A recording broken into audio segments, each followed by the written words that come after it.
Social anxiety doesn't just make you quiet, it robs you of opportunities, friendships, even relationships. I know because I spent years avoiding conversations, standing on the sidelines, wishing I could just be normal. But here's the truth. Social confidence isn't something you're born with. It's a skill anyone can build. And once you learn the system, everything changes. In this video, I'm giving you the ultimate social confidence guide, the exact steps to go from awkward silence to effortless connection. Most awkward people think the problem is what they're saying, but it's not. It's what they're communicating before they even open their mouth. If you approach conversations with closed body language, avoid eye contact, and match other people's energy with nervous, low energy responses, you're sending signals that make others feel uncomfortable, even if your words are perfectly fine. You're unconsciously communicating that you don't want to be there, which makes them not want you there either. But if you understand the 3 invisible signals confident people send, and I'm about to break them down for you in just a second, along with how to use them, you can change how people respond to you before you even say a word. You stop being someone others tolerate and start being someone they're drawn to. Because social confidence isn't about having the perfect personality. It's about making others feel at ease in your presence. This is the fundamental truth that socially confident people understand intuitively. Conversations aren't about impressing people with your intelligence or humor. They're about creating an emotional environment where connection can happen naturally. Think about the people you most enjoy talking to. Are they the smartest people you know? The funniest? The most successful? Probably not. They're the people who make you feel good about yourself when you're around them. They're present, engaged, and genuinely interested in what you have to say. I'm going to show you the exact 3-step framework that transformed my social interactions in just a moment. But first, we need to understand why most advice about conversation skills actually makes awkwardness worse. The problem with typical social skills advice is that it focuses on scripts and techniques rather than addressing the underlying anxiety that creates awkwardness in the first place. When you're worried about saying the wrong thing, you can't be present enough to actually connect with another person. Memorizing conversation starters doesn't help when you're so focused on what to say next that you're not actually listening to the other person. Learning tricks to appear confident backfires when your nervousness shows through anyway. Real social confidence comes from shifting your focus from how do I avoid saying something stupid to how can I make this person feel comfortable and valued. This simple mindset change transforms everything because it moves you from self-protection to genuine connection. And the biggest mistake socially anxious people make? Believing they need to be perfect to be accepted, thinking they need to have interesting stories ready, assuming they should never have awkward pauses, expecting themselves to be naturally witty and charming from the start.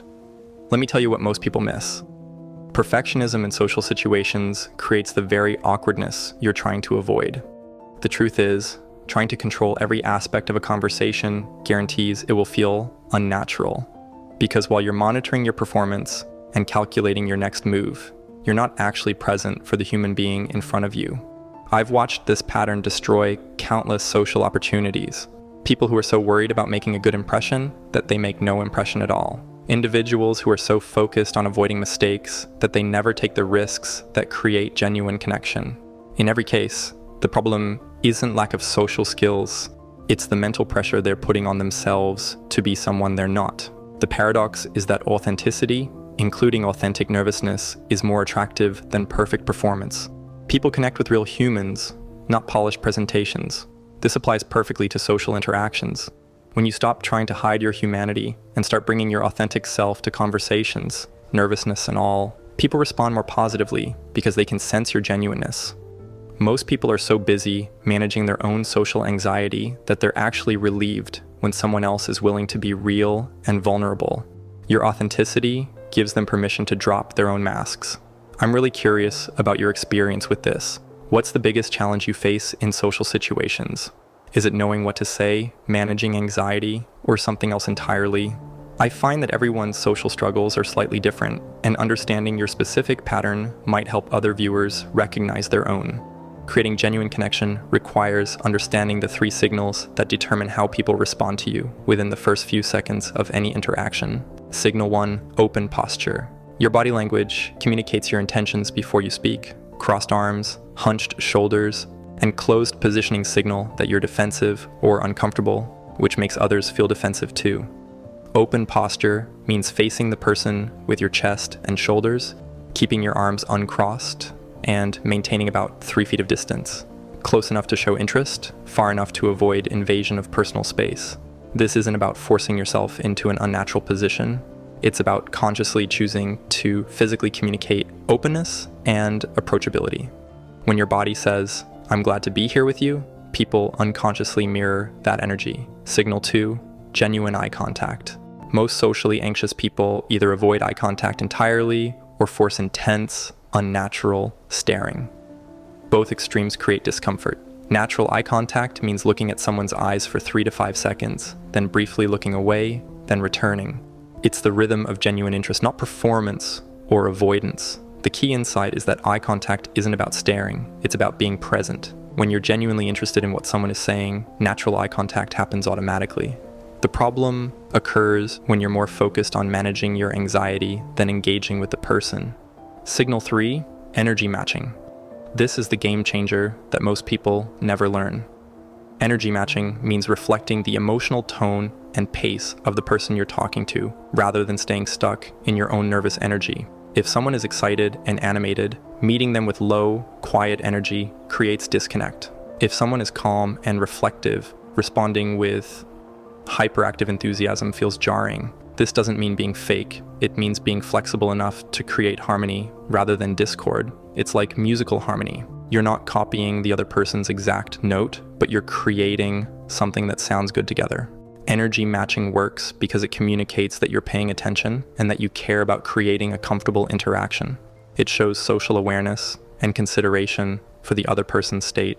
Most importantly, when you focus on matching someone's energy, you stop being trapped in your own anxious energy. Your attention moves from self-consciousness to other awareness, which naturally reduces social anxiety. By the way, I unpack this idea even further in my Substack newsletter. Real-life examples, more tips, and what to practice. If you're not on there yet, I added the link below so you can check it out. So, these 3 signals work together to create what I call social safety, an environment where both people feel comfortable being themselves. When you master these signals, conversations become easier because you're no longer fighting against human psychology. So what's it going to be, my friend? Keep hiding from conversations, keep overanalyzing every word after it's over, keep feeling invisible while life moves on around you. Social anxiety doesn't fix itself, and thinking about it won't help. Only action does. 6 months from now, you'll either be connecting with people naturally or still sitting on the sidelines, wishing you knew how. I was there, isolated, afraid of saying the wrong thing. But the real problem, my fear of being awkward, made everything awkward. The shift happened when I stopped trying to be impressive and started showing up as I was. Nervous, imperfect, real, and people felt that. The breakthrough isn't becoming someone else. It's learning how to be you, clearly, openly, and without apology. And you don't have to wait for confidence to do it. You can start right now. If you're thinking, this makes sense, but how do I actually practice these skills without making my anxiety worse? Start with low-stakes interactions. Begin with service workers, like I did. Cashiers, baristas, receptionists. These interactions have built-in structure, clear purposes, and natural endings. Practice open posture, genuine eye contact, and matching their energy level during these brief exchanges. The key is to approach these practices as experiments, not tests. You're gathering data about what works, not trying to achieve perfection. Some interactions will feel natural, others won't. Both outcomes provide valuable learning. Next, practice the curiosity method in longer conversations. Instead of preparing what to say next, focus entirely on being genuinely curious about the other person's experience. Ask follow-up questions that show you're actually listening. What was that like? How did you figure that out? What surprised you about that? Curiosity naturally creates the 3 signals. When you're genuinely interested, your posture opens up. Eye contact becomes natural, and your energy aligns with discovering something interesting about another person.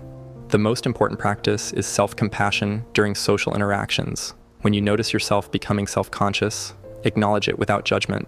I'm feeling nervous right now, and that's okay. This acknowledgement often reduces the anxiety because you're no longer fighting against your own humanity. Remember that most people are so focused on managing their own social anxiety that they're not scrutinizing your performance as much as you think. The pressure you feel is largely self-imposed. Here's what happens when you consistently practice authentic social engagement based on my experience. Month 1. Basic interactions become less intimidating as you develop comfort with the 3 signals. Month 3.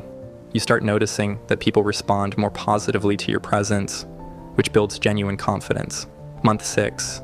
Social situations begin feeling natural rather than performed, and you develop your own authentic style of connecting. Month 12.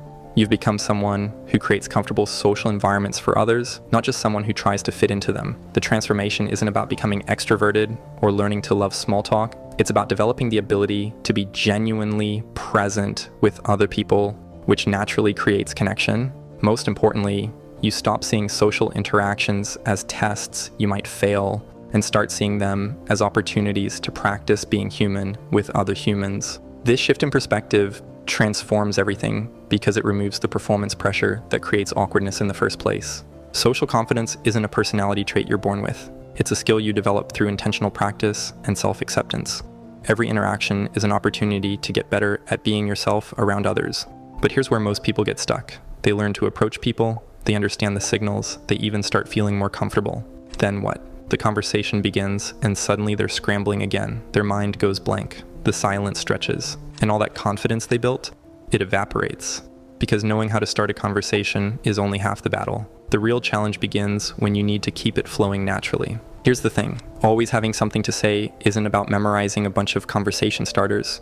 It's about being genuinely curious about the person in front of you. For the longest time, I'd go into social situations with all these rehearsed stories and jokes. I'd literally read those 50 foolproof conversation starters articles and try to memorize them. And guess what? My mind would still go completely blank when I needed something to say. I'd look at people who could talk to anyone and wonder what secret superpower they had that I was missing. Were they just born with it? Did they have way more interesting lives than me? Was there some conversational cheat code I hadn't discovered? What I finally realized is that our brains are actually wired for connection, not performance. When we have real conversations that matter, our brains light up the same way they do when we eat good food or get a reward.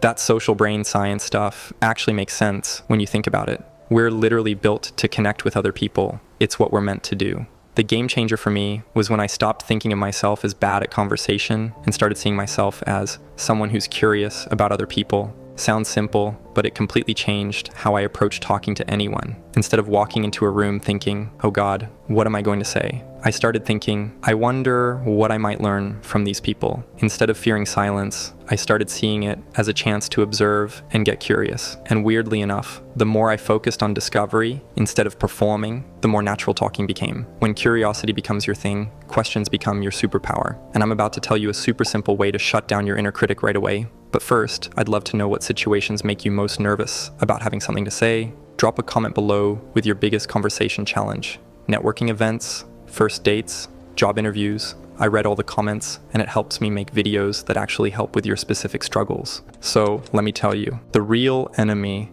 isn't running out of things to say. It's that annoying voice in your head that judges every word before it comes out of your mouth. That sounds stupid. They'll think you're weird if you ask that. Everyone else knows what to say except you. You're boring them already. That silence means they're judging you. Quick, say something impressive before they write you off. These thoughts would totally freeze me mid-conversation. I'd overthink every possible response until the moment to speak was long gone. And the longer I stayed quiet, the harder it became to jump in. You probably know exactly what I'm talking about. The more pressure you feel to say something brilliant, the less likely you are to say anything at all. It's like your brain is working against you exactly when you need it most. The tricky part is, this all happens below the surface. When we get socially anxious, our brain's threat detector kicks in, literally treating potential social rejection like it's a physical threat. Instead of connecting, we're scanning for ways we might get rejected. When we think our conversation skills are fixed, like, I'm just not a good talker, every interaction feels like a test we might fail. But when we look at it as a skill we can build, like playing guitar or cooking, suddenly the pressure drops. The solution isn't finding more clever things to say. It's making small choices to quiet that inner critic. I started using this super simple technique. Whenever that critical voice started up, I'd just notice it. Oh, there's that fear again. And then deliberately shift my attention back to the person I was talking to. What are they really saying beyond their words? What might they care about that they haven't mentioned yet? Every time you choose curiosity over fear, you're literally rewiring your brain to make conversation feel natural instead of forced. When you stop treating conversation like a performance and start seeing it as exploration, something crazy happens. You never run out of things to say. For me, this didn't happen overnight. There wasn't some magical moment where everything clicked. It was more like gradually noticing that talking to people was getting easier, more fun, and weirdly enough, more meaningful. I'd noticed small changes. A coffee meeting I would have dreaded became something I actually looked forward to. A potentially awkward elevator ride turned into a nice little chat. That panic of, what do I say next, started fading, replaced by actual interest in what the other person was saying. It's what psychologists call flow in conversation, that state where everything just moves naturally. And when we hit that flow state in conversation, we actually create stronger connections than almost any other kind of social interaction. The guy who came up with the whole flow concept found that people are happiest when they're completely engaged in the present moment. That's exactly what happens in great conversation. You're too into the exchange to worry about how you're coming across. The big insight is that great conversation isn't about having all the answers. It's about asking the right questions. When you genuinely want to understand someone's perspective, their answers naturally lead to new questions. The conversation just flows. I started seeing patterns. When someone mentioned a challenge they faced, asking, "How did you handle that?" almost always led to their most interesting stories. When they showed strong feelings about something, asking, "What led you to feel that way?"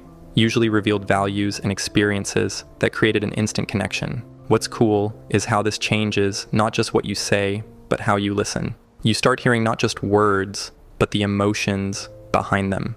You notice changes in tone, what they emphasize, and, maybe most revealing, what they don't say. Each of these observations gives you something new to explore, so you're never scrambling for topics. But the real magic happens when you see how this changes everything beyond just small talk. Real conversation skills aren't proven at parties. They're proven when you're caught completely off guard, talking to someone you never expected to connect with. For me, this happened when I got stuck in an elevator with the CEO of my company, someone I always found super intimidating. Before, I would have just stood there awkwardly, or worse, said something I'd immediately regret. Those old thoughts started right away. Don't say anything stupid. He's probably thinking about important business stuff. He doesn't want to be bothered with small talk. But instead of letting those thoughts take over, I felt this weird calm.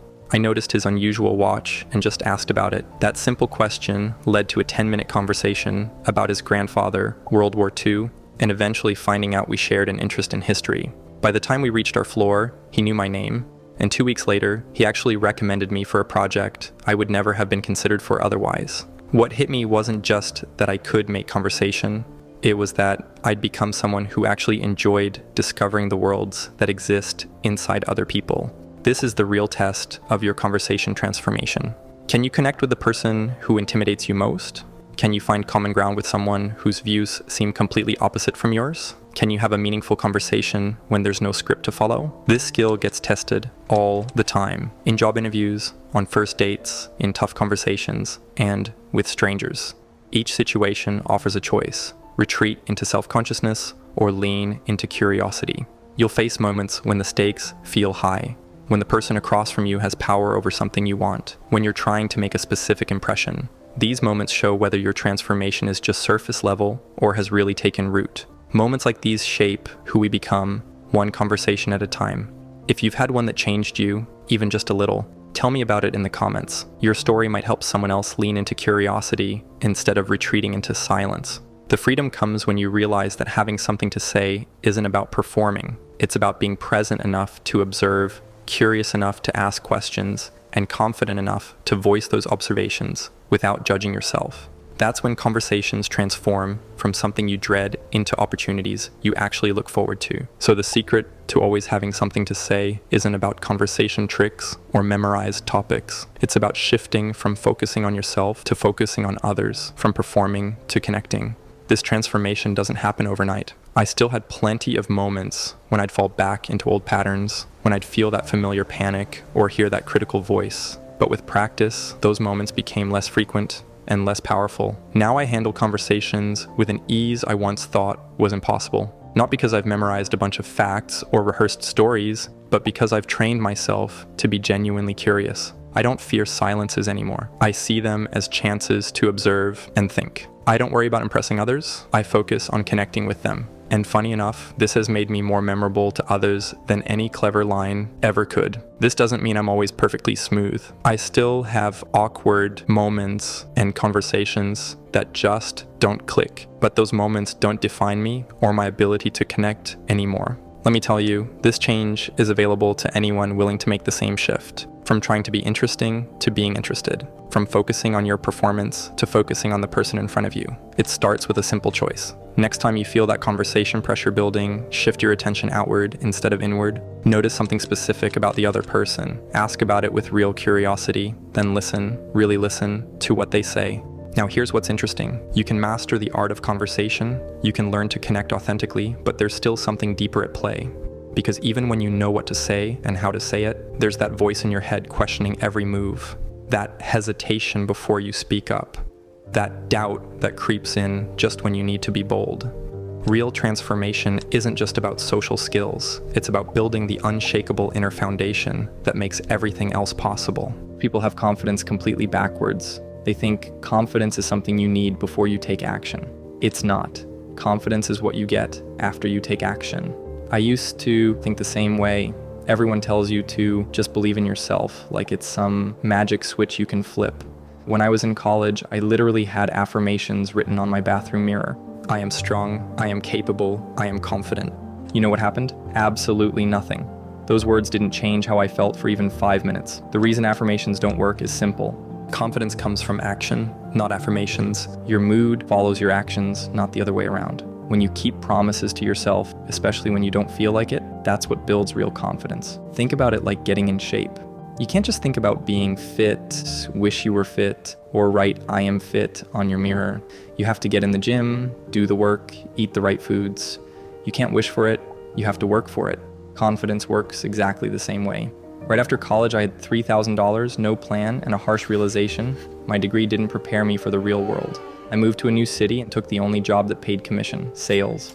Rent was $900, bills were closing in, and I had less than 2 months before I ran out of options. I had no skills, no experience, and no confidence. But I understood one thing, no one was coming to save me.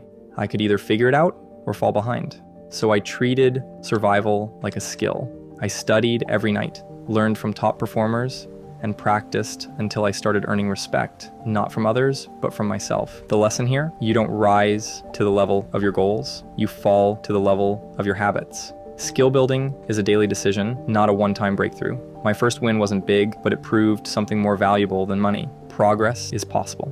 And that belief became the foundation for everything else. Confidence is built, not found. It comes from doing the hard thing before you feel ready, especially when your brain is screaming for safety. Oh, and quick heads up, I just rolled out channel memberships here on YouTube. If you'd like to support the channel and get perks like priority replies to your comments or help shape future videos with your topic suggestions, hit that join button below. Would love to have you in the inner circle. My friend, here's something crucial. Your brain gathers evidence, and evidence is what builds identity and confidence over time. When my friends tell me I want a side project, but I'm not confident I can pull it off, I tell them it would be crazy to expect confidence when you've never done it before. Our brains are designed to predict what's likely to happen. If you've never done something before, your brain says, I don't know what could happen, so I'm going to make you scared. If you're scared, you'll avoid it, you won't die. Your brain is wired for survival, not success. You will become confident once you've done the thing because your brain sees you didn't die and says, okay, you can do it again. But confidence is like a muscle. If you don't work it out regularly, it gets weak. That's why you need a system. When I wanted to get in better shape after college, I didn't start by trying to feel confident about my body. I started doing what fit people do, eating like them, working out like them, even following their routines online. But the most important thing I did was track everything. I tracked what I ate, when I worked out, how I felt. I didn't lose 10 pounds between Monday and Tuesday, but I noticed that even when I felt like I overate or my workout sucked, I was still making progress over time. Maybe not day to day, but week to week, month to month. That's when I realized confidence comes from data, not dopamine. The evidence you feed your brain helps override the emotional stories you tell yourself. Your brain follows evidence, and tracking gives you objective proof of your progress. Before tracking, I would remember the bad days and forget the good ones. But when I looked at the data, I'd see I actually had 5 good days and only 2 bad ones that week. Our brains naturally focus on the negative and make it bigger than it is. Tracking fights that tendency by showing you the truth. I've been thinking about this a lot lately, and I'm really curious about your experience with this. Have you ever had a situation where you felt like you weren't making progress, but when you actually looked back at what you'd accomplished, you realized you were doing better than you thought? What helped you see your real progress? Because I think a lot of people struggle with this disconnect between how they feel and what's actually happening. If you're tracking but still not feeling confident, you're probably trying to go too big. The fastest way to build confidence is to start with something so small you literally cannot fail. I learned this from watching how my manager trained new people at my sales job. For the first week, he didn't make them make actual sales calls. He had them practice their introduction for 5 minutes a day and listen to 1 successful call recording. That's it. Why? Because he wanted them to feel good about completing something by the end of 7 days. That small win created the confidence they needed to take the next step. People think small progress won't feel rewarding, but that's not true. You'll feel good about any progress, no matter how small, as long as you acknowledge it. When I started my own side business, I set big goals, but broke them down into tiny daily actions. Instead of launch a business, it was research 1 competitor today, or write 1 paragraph of my business plan. If I have 20 small steps for each big goal, I get to check off progress every single day. It's funny how overwhelming those big goals feel until I realize I'm checking off at least 1 piece every day. If I tried to tackle everything in 1 week, I'd fail and feel terrible about myself. But focusing on just 1 small step per day creates momentum and makes me feel like I'm the kind of person who follows through on what they say they'll do. My framework for this is tiny tweaks. What's 1 tiny tweak I can make today, and what's 1 tiny tweak I can make tomorrow? For example, if I eat too much junk food one day, I don't say no junk food tomorrow. I say I'll have 1 less snack tomorrow. If I want to get better at public speaking but I'm terrified, I don't sign up for a big presentation. I start by speaking up once in my next team meeting. Over time, I went from being afraid to speak up in meetings, to volunteering, to run parts of meetings, then leading client calls, then giving presentations to the whole office. Eventually, I spoke at a local business meetup, but it started with just raising my hand once in a meeting. But here's what happens when you try to take action, but you're still too scared to even start with the baby steps. There's 1 crucial mindset shift that changes everything about how you handle fear, and it's probably the opposite of what you think. My friend, here's what you need to understand. Emotion follows motion, not the other way around. The key to everything I've accomplished, starting my business, giving presentations, leading a team, is that I learned to tolerate fear and discomfort instead of trying to eliminate it. I was no less scared than you are right now watching this video. I just decided I was willing to be scared. I decided I was willing to be uncomfortable. Fear is a mile wide and an inch deep. Fear means your brain is working properly. It's not wrong that you feel scared. What's stopping you is thinking you need to get rid of the fear before you do the thing, but that's not how your brain works. Your brain is wired for survival, not success. It will keep you scared until you prove it's safe by doing the thing. The fear will be strongest right before you break through. But here's what I've learned. Once you step into the situation you're scared of, you can't control whether the fear goes away. So it will go away whether you want it to or not. That's how we're physiologically wired. This shift in mindset changed everything for me, and I go even deeper into it in my weekly newsletter. I share real stories, mindset tools, and what's been helping me lately. If you're curious, the link's below. My friend, when I have to give a presentation, which still makes me nervous every time, here's what happens. Mouth dry, palms sweaty, heart pounding. Within 15 seconds, my heart rate starts to calm down. Within a minute, I can swallow again. Within 2 minutes, I don't feel any of it. Not because I tried to get rid of the fear, but because I didn't run away. Here's how I want you to think about confronting fear. Picture that thing you're scared of. Maybe it's a difficult conversation, telling your boss you want a promotion, starting that side project, asking someone out. Instead of trying to meditate the fear away or think positive thoughts, you're going to take the fear, put it in your backpack, and take it with you. You're not trying to get rid of it, you're taking it as your companion. You know it's there, you feel it in your stomach, you don't necessarily like it, but you're doing the thing anyway. That's how I approach everything in life. I'm not confident because I don't have fear. I'm confident because I do things despite the fear. Let me give you the complete formula. Step 1, understand that confidence is an output, not an input. You don't need to feel confident to take action. You take action to build confidence. Step 2, track your progress obsessively. Confidence comes from data, not dopamine. Your brain needs evidence to override emotional stories. Step 3, start so small you can't lose. Break everything down into tiny tweaks that are impossible to fail at. Step 4, take your fear with you. Don't try to eliminate it, tolerate it. Emotion follows motion, not the other way around. Step 5, build evidence over time. Every small action you take adds to the pile of proof that you're capable of more than you think. Let me tell you, this system works because it aligns with how your brain actually functions. Your brain doesn't care about your affirmations or visualizations. It cares about evidence. Every time you do something you said you'd do, especially when you didn't feel like it, you're proving to your brain that you're reliable, capable, and trustworthy. Success doesn't discriminate. Confidence doesn't discriminate. It doesn't care where you came from, what your background is, or what your experience level is. It only cares that you put in the work to earn it. When you see people who seem naturally confident, they've done work you haven't done. They've built evidence you haven't built. They've tolerated discomfort you haven't tolerated, but that doesn't mean you can't. It just means you haven't started yet. Starting today, I want you to pick one area where you want to build confidence. Maybe it's speaking up in meetings, starting a side business, getting in shape, or having difficult conversations. Apply the formula. Choose one tiny action you can take today that moves you toward that goal. Make it so small, it's impossible to fail. Track it. Write it down. Take a photo. Make a note in your phone. Give your brain evidence. Feel the fear and do it anyway. Don't wait for the fear to go away. Take it with you. Repeat tomorrow, one tiny tweak, tracked and executed despite the fear. Build the evidence pile. Watch as your brain starts to believe in your capabilities because you've proven them with actions, not words. Here's what happens when you follow the system consistently. Confidence starts to compound. Each small action makes the next one easier. Each piece of evidence makes your brain more willing to believe in bigger possibilities. Each time you feel fear and do it anyway, you prove to yourself that fear isn't dangerous. Over time, you build so much evidence that it becomes unreasonable not to be confident. You're not faking it till you make it. You're building it till you earn it. Remember, the goal isn't to never feel scared. The goal is to be the person who feels scared and acts anyway. That's what separates confident people from everyone else. They're not fearless, they're fear tolerant. You're building the foundation now.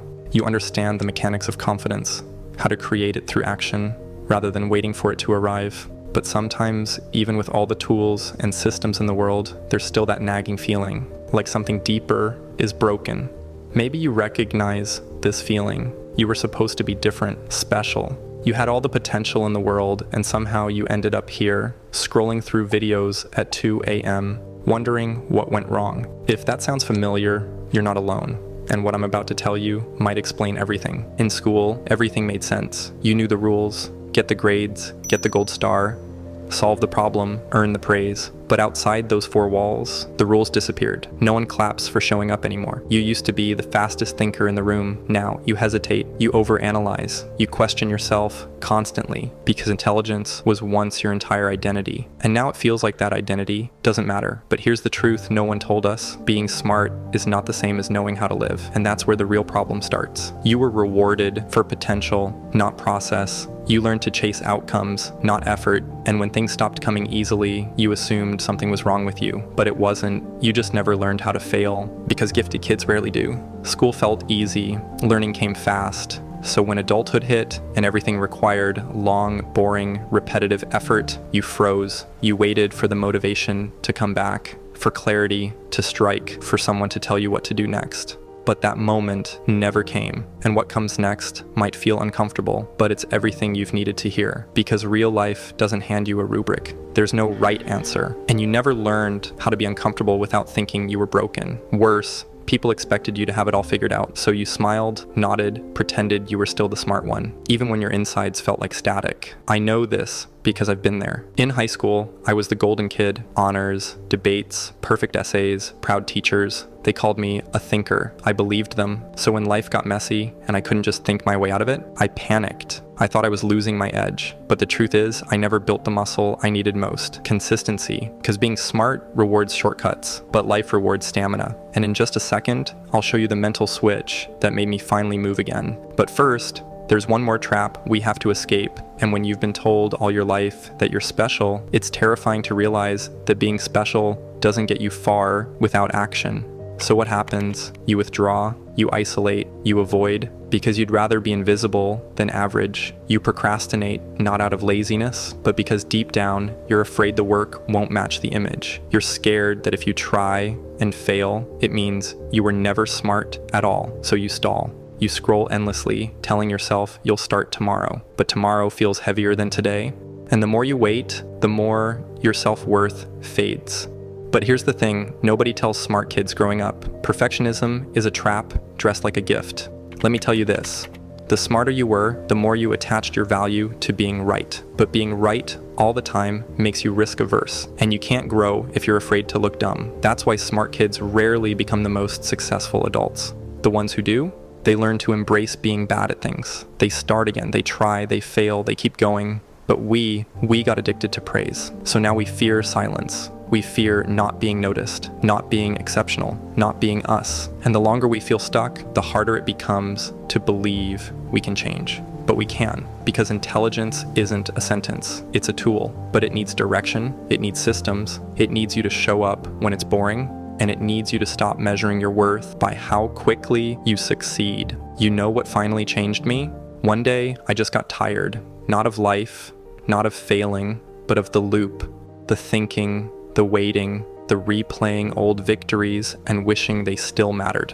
So I made one decision. I started acting like I was stupid. That's not a joke. I told myself, pretend you're not smart. Pretend you're just someone who wants to get better. No pressure, just effort. That one mindset shift freed me because suddenly I could write badly, I could try new things, I could fall flat, and it didn't hurt because I wasn't protecting an identity anymore. I was building a future. And maybe you need to hear that too, because right after this, I'll walk you through 3 things that helped me rebuild from scratch. But first, drop the weight. You don't need to protect the smart kid anymore.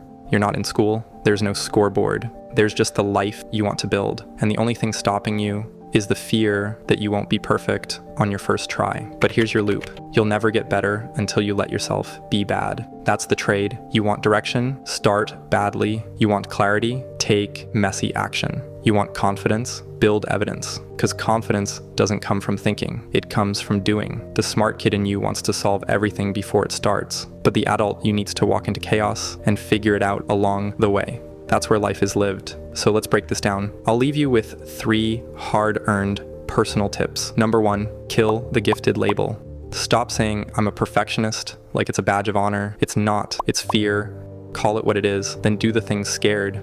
Number 2, build streaks, not sprints. You don't need one big win. You need small wins stacked over weeks. I started with 10 minutes a day, just 10. That's it. And those 10-minute days changed my life. Number 3, seek boredom, not brilliance. Real results are boring. Growth looks like repetition. If it feels slow and quiet, you're probably doing it right. You were the smart kid, but now you can be the strong adult. You can be the one who shows up, who rebuilds, who lets go of the pedestal and learns to walk again. Because being smart was never the finish line. It was just your starting point. And your story, it's just getting better. You've cracked the shell. Now lean into that momentum before it fades. Here's what's beautiful about this transformation. You're starting to see the patterns, the overthinking, the perfectionism, the fear of not being enough. They're all connected. And now that you've begun dismantling those old identities, something interesting happens. You start showing up differently in the world. But there's one more piece of the puzzle, because all this inner work, all this confidence building, all this self-awareness, it has to translate into real interactions with real people. And that brings us full circle, back to where it all begins, those everyday conversations that either keep you stuck or set you free. I know that feeling. I've stood in rooms full of people, wanting to join in, but counting the minutes until I could leave. I thought something was wrong with me, but the truth, those people weren't born good at this. They just knew something I didn't, and I'm about to share it with you now. See, I used to think I was just bad with people. I would rehearse one-liners in my head before social events, only to stumble the moment someone asked, "So, what do you do?" Then came the panic, followed by the awkward silence, followed by me pretending to check my phone just to avoid feeling like a failure. But then something changed. And that change didn't come from some magical script or extrovert charm. It came from one simple shift. And if you stick with me, I'll tell you exactly what that is. First, let's clear something up. You're not awkward, you're not broken, you're not bad at socializing. You've just been playing the wrong game. You've been told to be charming, funny, witty. But the secret to small talk isn't to impress, it's to connect. And connection doesn't come from performance. It comes from presence. Let that sink in for a second. Connection comes from presence. Because when you're truly present with someone, when you're genuinely curious, they feel it. People can sense when you're with them, not just near them. And here's the beauty of it. Introverts are wired for presence. You notice more, you think deeper, you feel nuance. That's your gift. And when you use it with intention, conversations stop being terrifying and start feeling like second nature. But how? It starts with dropping the pressure to be interesting. Instead, aim to be interested. I remember this moment like it was yesterday. I was sitting next to someone at a networking event, terrified I'd have nothing to say. But instead of trying to be clever, I just asked them, "What got you into what you do?" That was it. No script, no magic, just curiosity. And it worked like a charm. They opened up. I listened, and the conversation took on a life of its own. That's when I realized small talk isn't about talking. It's about listening deeply enough that the other person wants to keep going.